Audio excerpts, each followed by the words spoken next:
ডিম আলু দিয়ে তৈরি মজাদার আরও একটি নাস্তা রেসিপি নিয়ে চলে আসলাম। আসসালামু আলাইকুম, কেমন আছেন? আশা করি যে যেখান থেকে দেখছেন ভালো আছেন, সুস্থ আছেন। চলে যাই মূল রেসিপিতে। আমি পেঁয়াজ কুচি, কাঁচামরিচ কুচি, ধনিয়া পাতা কুচি, ডিম এবং আলু নিয়ে নিয়েছি।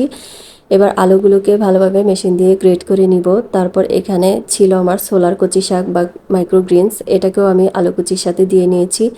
তারপর আমি এর মধ্যে স্বাদ মতো লবণ, মরিচের গুঁড়া, হলুদ গুঁড়া এবং জিরার গুঁড়া মিশিয়ে নিয়েছি। তারপর এখানে কাঁচামরিচ কুচি, ধনিয়াপাতা কুচি আর পেঁয়াজ কুচি দিয়ে আবারও একটু মিশিয়ে নিয়েছি। তারপর দিয়ে দিয়েছি 3টি ডিম। 3টি আলুর সাথে 3টি ডিমই দিতে হবে। আপনি চাইলে কম বেশি করে নিতে পারেন আপনার ইচ্ছে মতো।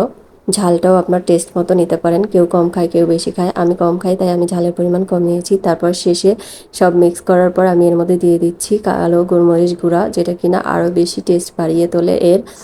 তারপর এগুলা আমি কড়াইতে তেল গরম করে নিয়ে যতটুকু পরিমাণ আমি বানাবো, যে সাইজের, ওই পরিমাণ 1 চামচ করে দিয়ে নিয়েছি। এবার এটাকে উল্টে পাল্টে ক্রিস্পি হওয়া পর্যন্ত ভেজে নিতে হবে, আলুটা সিদ্ধ হয়ে আসা পর্যন্ত। এই তো রেডি হয়ে গেল খুবই মজাদার আলু ডিম দিয়ে রেসিপি। আমার যখন সকালবেলা সময় হাতে থাকে না, খুবই কম সময়ে নাস্তা বানাতে অত ভালো লাগে না, তখন আমি এই নাস্তাটা বানিয়ে নেই। ধন্যবাদ সবাইকে।